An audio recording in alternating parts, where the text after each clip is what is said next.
Boa noite a todos, sejam muito bem-vindos. É uma alegria, para a gente poder retornar à Casa Espírita. Uma boa noite aos amigos que nos acompanham também pela internet. Muita paz a todos. Vamos então, inicialmente, fazermos a nossa oração de gratidão a Deus, pedindo as suas bênçãos para mais este encontro. Abençoa, Senhor Jesus, a todos nós que aqui nos encontramos reunidos em Teu nome, e a todos aqueles que nos acompanham de suas casas, para que nós possamos receber o amparo, a assistência que tanto necessitamos. Que as palavras do Teu Evangelho possam tocar o nosso coração, que o amparo silencioso dos amigos espirituais fortaleçam a nossa fé e que nós possamos, ao terminar, estarmos mais fortalecidos, com mais alegria pela vida, confiando sempre no Teu amor, na Tua misericórdia, que possamos assim termos uma boa reunião em Teu santo nome, Senhor, que assim seja. Bom, meus amigos, hoje nós vamos falar sobre um tema que é do capítulo 19 do Evangelho segundo o Espiritismo. A fé transporta montanhas. Um tema bem propício para essa nossa época, que precisamos tanto fortalecermos a nossa fé, aumentarmos a nossa fé, que nós mesmos sabemos que ainda é pequena. Então Allan Kardec inicia esse capítulo 19 apresentando um tópico que ele chama Poder da Fé. Então ele apresenta ali uma passagem do Evangelho que é sobre aquele homem que procura Jesus pedindo ajuda para um filho seu, que diz no Evangelho, o termo da época, diz que ele era lunático. Ora ele caía no fogo, ora ele caía na água.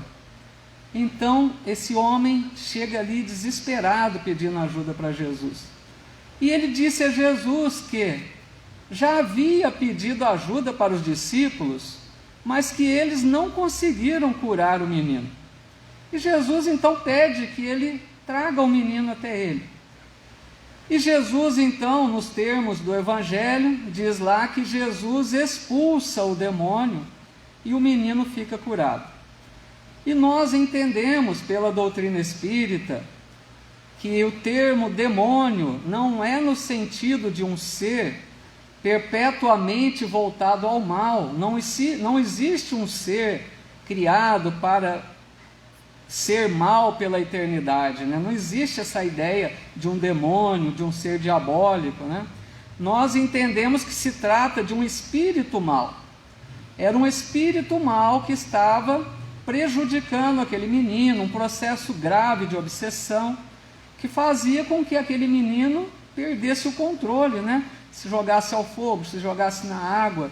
Então Jesus consegue, aí que tem um ponto importante, com a sua autoridade moral. Porque diz Allan Kardec que os espíritos inferiores respeitam a autoridade moral. Não adianta nós proferirmos palavras mágicas, realizarmos alguns rituais, para expulsar algum ser voltado ao mal. Não existe isso, não tem eficácia. Mas o que eles respeitam é a autoridade moral. E é lógico que Jesus era a suprema autoridade moral. Aquele espírito não resistiu à autoridade de Jesus e deixou o menino imediatamente. Então os discípulos depois perguntaram para ele por que eles não haviam conseguido expulsar, entre aspas, aquele espírito mau. E Jesus diz aos discípulos que por causa da sua incredulidade. porque eles não tinham essa fé. Eles não acreditavam que era possível realizar isso. Era uma vontade fraca, não tinha aquela determinação. E aí então Jesus diz a eles que se eles tivessem a fé do tamanho de um grão de mostarda, que é das menores sementes, pelo menos à época, né? Eles transportariam montanhas, né? Então essa é a colocação que dá título até ao capítulo do Evangelho, capítulo 19. E aí nós precisamos entender o que significa isso, porque é lógico que literalmente não é o caso. Jesus não teria dito que nós vamos conseguir transportar uma montanha de um lugar para o outro, mas a ideia é a metáfora que ele está usando, o sentido figurado. Jesus sempre aproveitava para ensinar com situações do dia a dia, daquelas pessoas, o que eles conheciam. Então, a hora que ele coloca transportar montanhas, ele está se referindo a algo que exigiria um esforço muito grande. Imagine se você fosse transportar uma montanha. Dá aquela ideia de um sacrifício, de algo difícil para se realizar, né? Então, é essa ideia que ele quer dizer. E como nós podemos entender essa montanha na nossa vida? Que montanha que nós temos para transportar, né? Então nós poderíamos entender que são as dificuldades que nós enfrentamos na nossa vida, os problemas, a má vontade às vezes. Então tudo isso exige um esforço muito grande da nossa parte para enfrentar isso. Por que então que a fé ajuda a transportar essas montanhas, ajuda a resolver, a eliminar esses problemas? Porque vejamos bem, quando nós temos fé, que a doutrina espírita coloca, a fé raciocinada, que nós começamos a conhecer um pouquinho das leis divinas, que nós começamos a entender sobre lei de causa e efeito, que nós vamos entendendo que tudo aquilo que nos acontece, somos nós mesmos os causadores. Nós já compreendemos que essa lei de causa e efeito é a mesma coisa de dizermos que aquilo que a gente planta, nós vamos colher. Então, se nós estamos agindo de forma diferente daquilo que a lei de Deus espera de nós, é lógico que nós vamos encontrar a dor, o sofrimento, os problemas, as dificuldades. Então, quando nós estamos enfrentando essas montanhas, essas dificuldades, nós não iremos reclamar de Deus se nós temos a fé raciocinada, que compreende um pouquinho pelo menos. Nós vamos começar a entender que somos nós os responsáveis. Que se não foi nessa existência, foi em existências passadas. Então nós passamos a compreender um pouco melhor, porque nós sabemos do livre-arbítrio, outra lei divina, lei da liberdade. Deus nos permite fazer escolhas, e Deus permite que a gente escolha até o caminho do mal, porque Ele quer que nós aprendamos a seguir o bom caminho por nossa vontade. Ele quer que nós aprendamos a escolher o que é o melhor. Então Ele permite que a gente erre. Ele permite, mas é lógico que Ele coloca a condição da lei de causa e efeito. Vai surtir um resultado aquela ação. Nós acabaremos sofrendo muitas vezes. E nós começamos a compreender da justiça divina, né? Porque Deus, Ele é infinitamente misericordioso, mas Deus é justo também. Então Ele quer nos educar. Então, para nós, espíritos imortais que somos, quando Deus vê as nossas atitudes equivocadas, Ele olha para nós como crianças espirituais, enfermos ainda da alma, mas Ele nos oferece o remédio, aquilo que vai nos fazer nós retornarmos ao bom caminho, então muitas vezes a dor surge na nossa vida. E precisamos dessa fé para removermos essas montanhas então. E a gente vai entendendo que fé não é crença, não é apenas crença, porque a pessoa pode dizer que ela acredita em Deus, que ela sabe que Deus é o Pai Criador, ela sabe que Deus é bom, que Deus é justo, tudo isso ela sabe, mas será que ela confia em Deus? Fé é confiança. Nós precisamos confiar que Deus somente nos oferece o melhor para nós. Deus não permitiria uma dor desnecessária em nossa vida. Então, muitas vezes, nós sofremos pela nossa negligência. Às vezes, não seria preciso sofrer tanto, porque nossas escolhas nem sempre são boas. Nós, muitas vezes, nos enveredamos pelos vícios, pelos excessos, pelas dissensões, pelas brigas, pelas desavenças. Então nós escolhemos sofrer, infelizmente. Então o que acontece? Vem o retorno das nossas ações. E algumas vezes esse retorno vem em outras existências. Às vezes hoje nós estamos recebendo o retorno de algo lá de uma existência passada. E aí nesta vida a gente pergunta, mas o que eu fiz para merecer isso? Uma pessoa boa, por que está sofrendo desse jeito? Será que Deus errou? Será que Ele não está vendo que aquela pessoa boa está sofrendo? É lógico que Deus está vendo. Então, se a explicação não está nesta existência, com certeza está em outra. E aí a gente então vai desenvolver o quê? A resignação, pedir forças a Deus para enfrentar aquilo, mudar os nossos hábitos infelizes, escolhermos um caminho melhor para a nossa vida. Aí sim nós vamos seguir de forma melhor. E não ficarmos esperando aquele chamado milagre.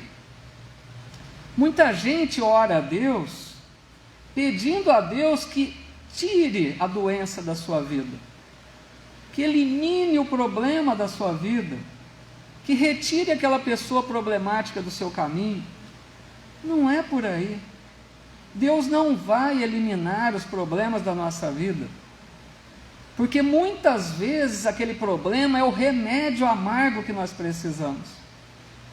Então o que nós devemos pedir? Forças, sabedoria para sabermos agir, coragem para enfrentar esses problemas. Numa outra parte desse capítulo, Allan Kardec fala sobre uma parábola muito interessante, que é a parábola da figueira que secou. Conta lá no Evangelho que Jesus e seus discípulos, quando saíam de Betânia em determinada época, Jesus teve fome. E ele viu ao longe uma figueira. E ele então se aproximou da figueira para encontrar um fruto para matar a sua fome. Aí diz no Evangelho que Jesus só encontrou folhas naquela figueira, não encontrou figos. Mas diz o Evangelho que não era tempo de figos. Complicado isso, né? E aí então Jesus diz à figueira que ninguém coma de ti fruto algum, tipo amaldiçoando a figueira. E seguiram viagem. Na volta, no dia seguinte, passaram por ali de novo, e os discípulos chamaram a atenção de Jesus. Olha, mestre, a figueira que tu amaldiçoastes secou até a raiz. Então Jesus diz a eles: tendes fé. Se vocês tiverem fé do tamanho de um grão de mostarda, vocês pedirão aquela montanha que se transfira daqui para o mar. E se vocês não hesitarem em seu coração, isso acontecerá. Então essa passagem é um tanto quanto estranha, porque é lógico que a gente vai achar estranho que Jesus, um ser, um espírito puro, com tamanha elevação espiritual, será que ele não sabia que não era tempo de figos? Como que ele esperava encontrar um figo naquela figueira? Então, a questão é tão delicada aí que Allan Kardec até coloca parábola da figueira que secou. Porque no Evangelho existem passagens e parábolas. Passagem é quando narra um fato ocorrido. E parábola quando diz uma história que Jesus contou. Então Kardec coloca como parábola. Não é possível que isso tenha acontecido. Jesus ia se enganar a tal ponto de procurar figo numa época que não era para ter figos. Então, a hora que ele coloca como parábola, fica claro que Jesus queria deixar um ensinamento, como sempre fazia. E qual é o ensino que ele queria deixar? A figueira, então, nós podemos entender como símbolo daquelas pessoas que aparentam propensão ao bem. Só aparentam. Porque a figueira aparentava que tinha frutos. Quando ele chegou para ver, não tinha. Não ofereceu frutos para ele. Então Kardec compara com as pessoas que aparentam propensão ao bem, mas que na verdade não fazem o bem, não dão frutos, nada de bom produzem, têm oportunidade de serem úteis, mas não são. Gente, isso é sério, né? Nós precisamos refletir sobre isso. Será que às vezes, ou muitas vezes, nós não somos figueiras estéreis? Será que muitas vezes nós podemos fazer algo de bom e não fazemos? Quantas oportunidades nós temos de sermos úteis ao semelhante e negamos? É uma reflexão para ficar para a gente. Quando se fala em fazer o bem, não quer dizer obras grandiosas. Não se espera de nós algo maravilhoso, muito grandioso, não. Pequenas coisas. É nós estarmos dispostos a pequenos favores. Olharmos à nossa volta para vermos aquele que necessita e ver o que podemos ser úteis. Às vezes um telefonema para alguém, conversando, aliviando aquela angústia do outro. Às vezes um pequeno favor que resolve para alguém que não pode sair, coisas pequenas, mas é estarmos atentos, né? Kardec diz assim: o que as mais das vezes falta é a verdadeira fé, a fé produtiva que abala as fibras do coração. Por que ele fala que para fazermos o bem às vezes falta a fé? Porque quando nós começamos a compreender a grandiosidade das leis divinas, a perfeição de Deus, começamos a entender um pouquinho, nós vamos nos sentindo muito amados por Deus. Nós vamos compreendendo que Deus espera de nós algo melhor, que espera que nós nos amemos uns aos outros, que nós possamos honrar os títulos que temos de filhos de Deus.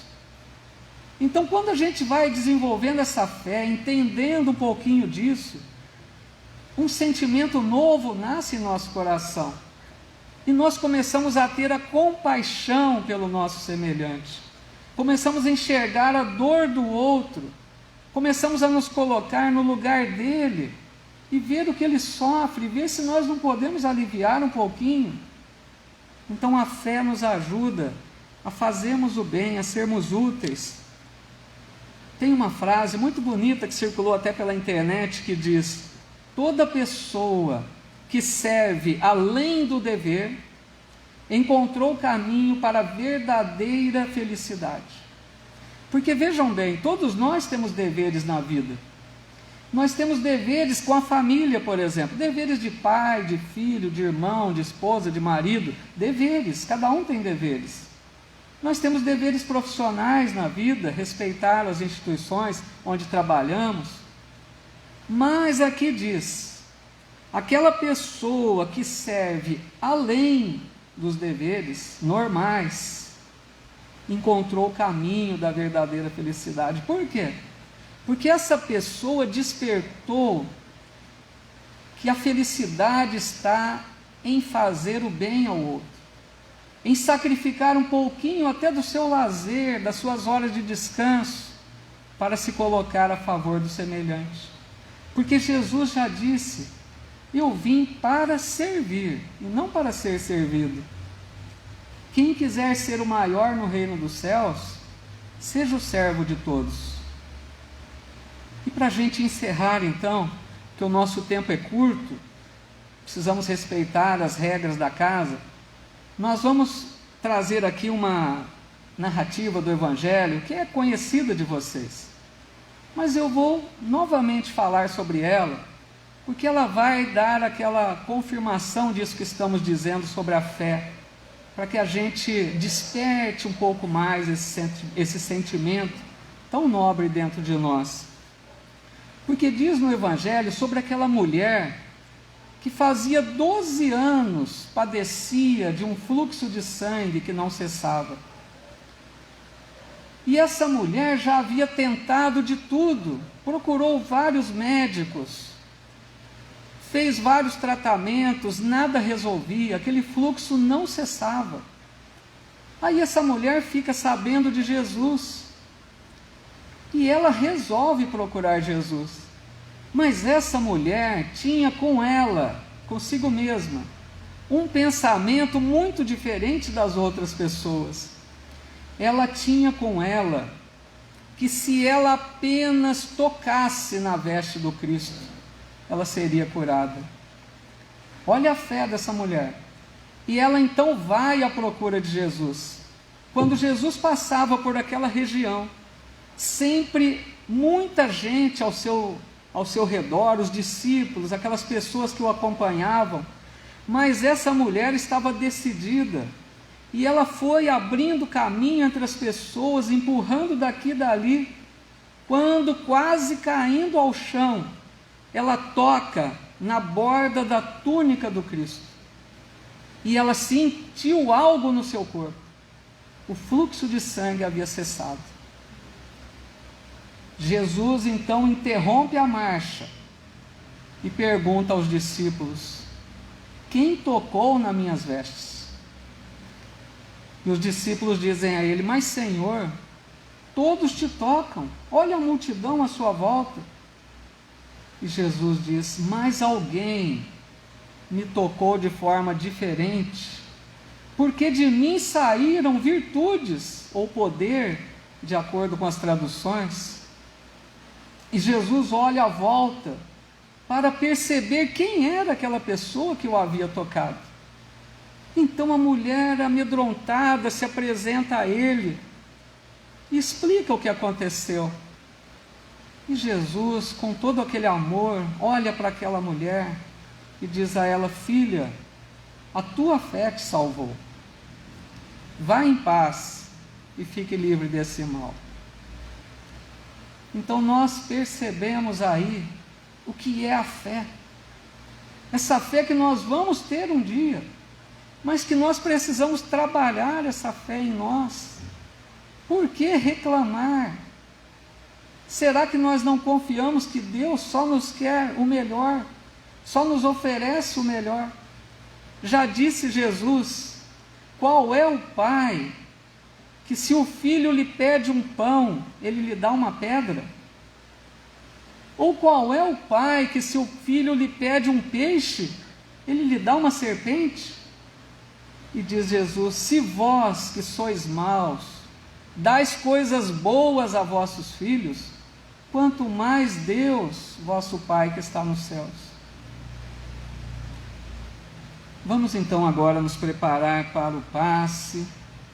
os amigos que nos acompanham pela internet quiserem pegar o seu copinho com água para fluidificar, vamos nos preparando então para a nossa oração final e a aplicação do passe coletivo.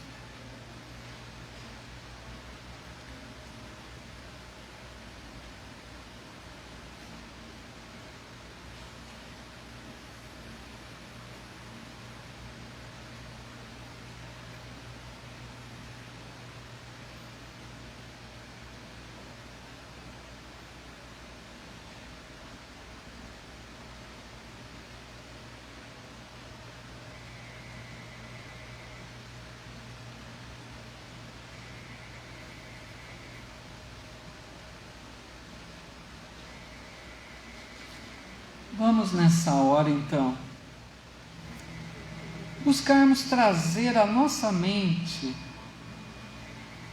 a figura doce de Jesus, a figura do Mestre, quando estendia seus braços para acolher aquela multidão sedenta de amor.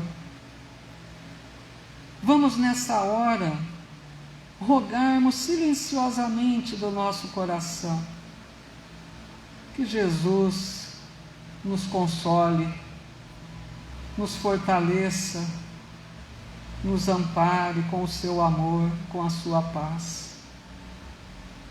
Que nesse momento abençoado nós possamos confiar que amigos espirituais, trabalhadores do Cristo, estão à nossa volta, nos envolvendo em suas benéficas energias.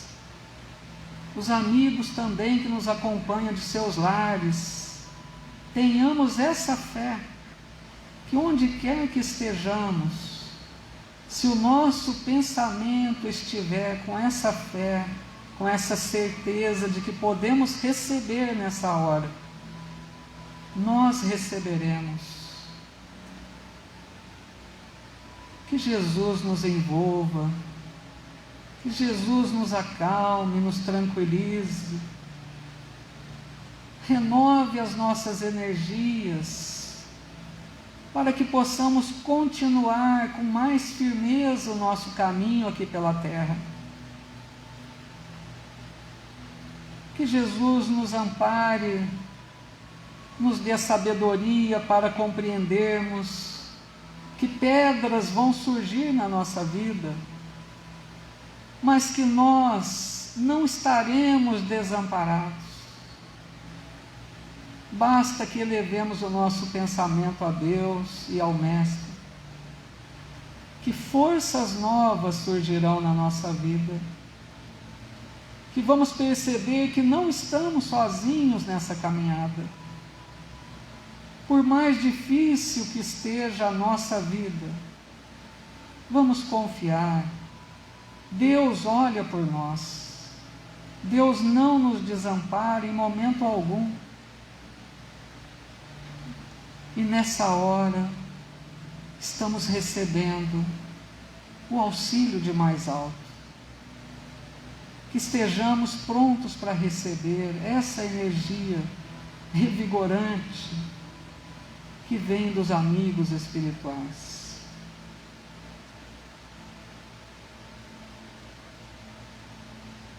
Aqueles que estão nos seus lares também, que deixaram águas para fluidificar. Vamos confiar que um bom amigo espiritual possa deixar o remédio benéfico, os fluidos salutares nessas águas, que possam nos fortalecer, nos ajudar, para que não percamos a fé, que mantenhamos sempre a serenidade, a perseverança, a vontade de viver com muita alegria, apesar dos problemas. E nessa hora pedimos também, Senhor, pelos irmãos nossos que convivem conosco em nossos lares, familiares queridos, ou aqueles com os quais temos dificuldade de relacionamento.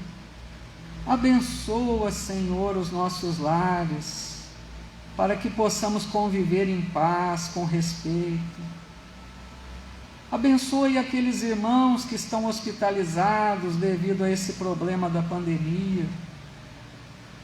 Que eles recebam as nossas vibrações, a nossa oração, desejando que fiquem em paz, que recebam o auxílio da espiritualidade, que possam manter a fé e a confiança, porque Deus vai oferecer o melhor para todos. Obrigado, Jesus, mestre amigo, por mais esta bendita oportunidade, que possamos seguir, Senhor, na Tua santa paz, levando um pouquinho dessa luz do Teu Evangelho em nosso coração, e que possamos trabalhar a cada dia para fortalecermos a nossa fé. Obrigado, Senhor. Em Teu nome, encerramos a nossa reunião.